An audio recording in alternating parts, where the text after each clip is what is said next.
Hey, what's up, YouTube? Out on the road signing on.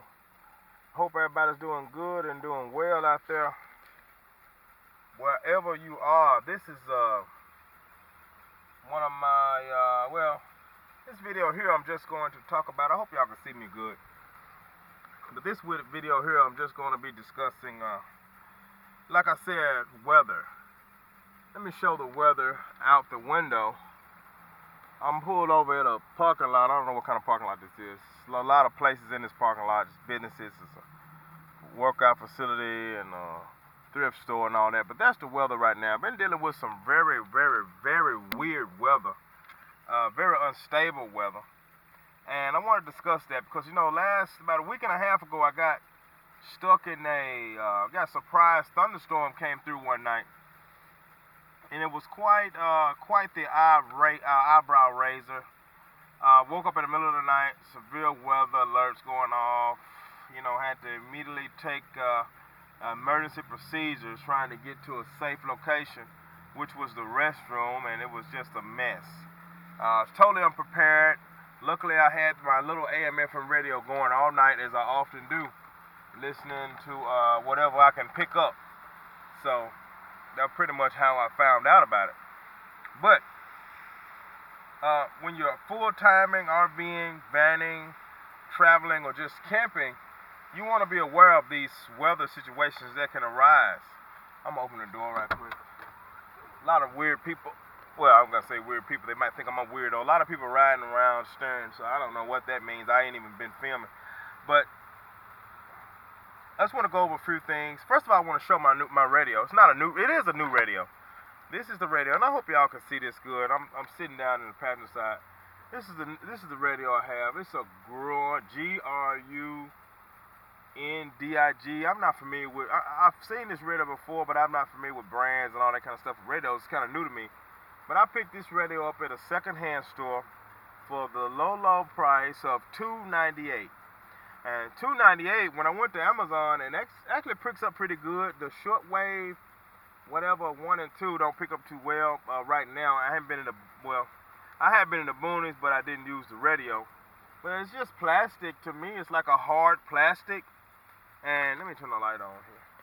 Maybe we can get a little light. It seems a little dark to me. That light didn't help at all. But it seems like really hard plastic. And of course, it's made overseas, and it has a dyno crank on it, rechargeable batteries, and it also uses 3 AA batteries.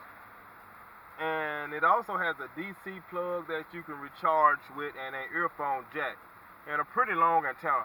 I'm satisfied with it. Some kind of a leather type of handle, and has a little light on it. It is what it is. It picks up. It's not great for music. I think it's the FR200. I think it's a discontinued model. They don't really have it anymore. I went on Amazon, and they actually had it on for like $118. And I think that's just because it was discontinued. And I checked again, and it was $44 on Amazon. Someone else had it. So the price is kind of like that. Like I said, I paid $2.94. This worked fine for me so far. It even passed the drop test because I dropped it when I was fiddling around with it in the thrift store, and it didn't explode or anything like that, like the one I have. That has exploded several times because I've dropped it. But needless to say, that radio is pretty tough because I left it on the back, and it rained all night, and it was completely submerged in water. I dried it out, and it works fine again. So, and it's a Panasonic, so it's pretty. We'll roll with that. But that's not what I really want to talk about. I want to advise you to get a weather radio, AM/FM, or with a weather band or some of that nature for these severe weather alerts. I really recommend that, and I will hope everyone is safe in doing that because it can be really dangerous out there. But that's that with that particular point. Now I want to make like 3 points, a 1, 2, and a 3. I want to talk about some scenarios of weather. And I put heat in this, and I made heat number 1.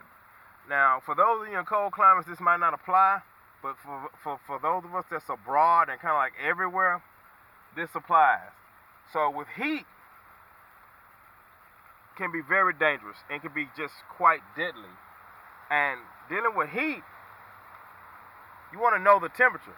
Don't just be out there not totally oblivious to what's going on around you. You don't know the temp. You don't know the situation. Know what the temperature is going to be. Know of any heat advisories, and have fans. You can dress cool, tank top, shorts. They have all kind of materials now that you can wear that'll really help you out. And definitely have cool water. That's going to help you out quite a bit.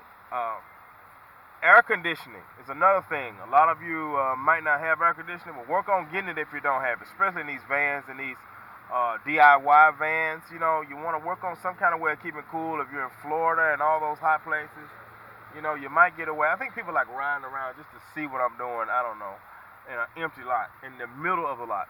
But definitely, forgive me, I don't know, these whiskers sometimes come loose.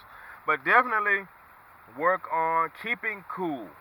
And if anyone has any more comments about keeping cool, please feel free to leave those for me and for others. That's with heat, that's pretty much it. I'm gonna move right along to number 2. Number 2 is going to be high wind, severe thunderstorms. Be aware of these threats. Be aware of old growth trees. That's what I was completely afraid of when I was down there. I looked up and I saw all these beautiful old growth trees, and they just terrified me when high wind came about, because I know what happens to some of those trees sometimes. They become like dominoes, you know, and if you're under those dominoes, you'll feel the wrath. So that's definitely, you want to keep aware of those old growth, beautiful trees.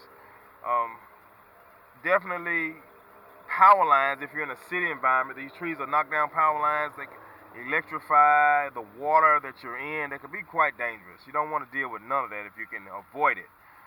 The heavy rain and stuff, often that means flooding. You don't want to be in a flood zone. You don't want to sit camp in a low-lying area that's prone to turn into a pond, river, or a lake, or all of the above. You don't want to be in the middle of that. So be aware of low-lying areas when camping, vanning, RVing, all of those things. I've camped in areas that I don't know if they were low-lying or not. Kind of familiarize yourself with the situation and never become too comfortable. It needs to become second nature. It needs to become sort of a habit. And lightning. You definitely want to watch out for lightning. This stuff can kill you dead as well. Be aware of lightning. Keep your eyes on the sky. And don't be out in lightning and doing things and all that. I really don't know the specifics of lightning. I just know it will hurt you, and I try to avoid lightning. Like I said, if anybody have any comments or more options and more help on these subjects, please feel free to leave a comment, please.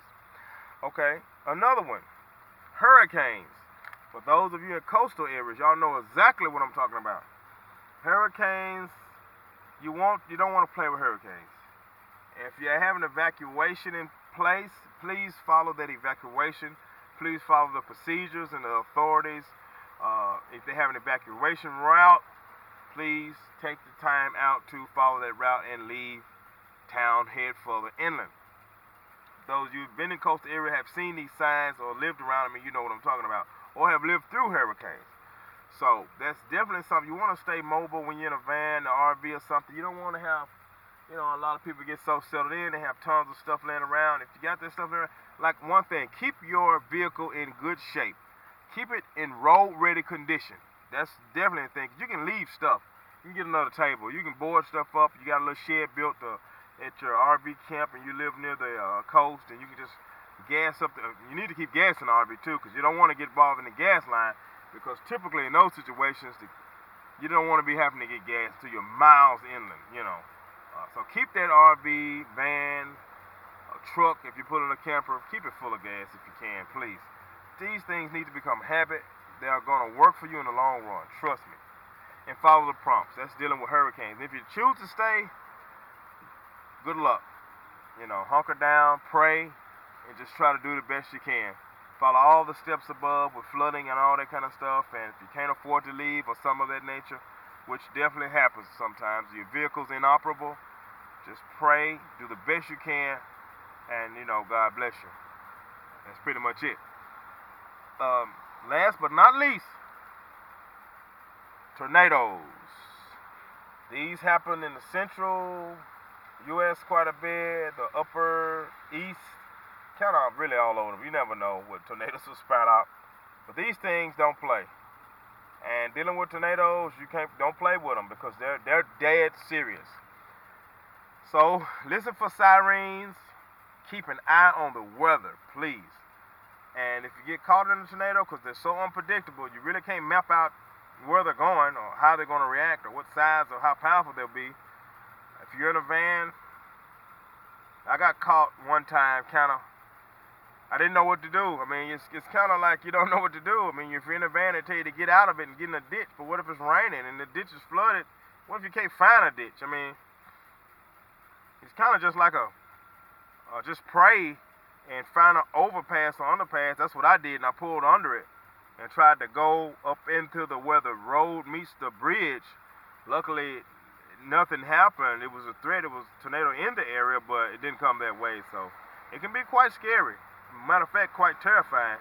Just do the best you can with dealing with a tornado. If you're in an RV, man, you don't want to be in that RV, but if you have absolutely nowhere else to go, just do the best you can. Find shelter in a restroom or some building, or they say get in a low-lying ditch. That's easier said than done. But definitely bridges and overpasses are your friend if you get up in the crack. Normally people know that, and that's definitely somewhere I would definitely say try to find if you have the time. So that's pretty much it on this video. God bless America. Y'all stay safe out there, YouTube. I'm gonna step out and kind of show you where I'm at. I'm really not in nowhere really fancy. I'm just in a parking lot. The sun has came back out, and like I said, we're dealing with this weird weather. And God bless America. Like, rate, and subscribe to this channel, and leave comments. And be safe out there, YouTube. We will see you next time. Don't forget to subscribe. Peace.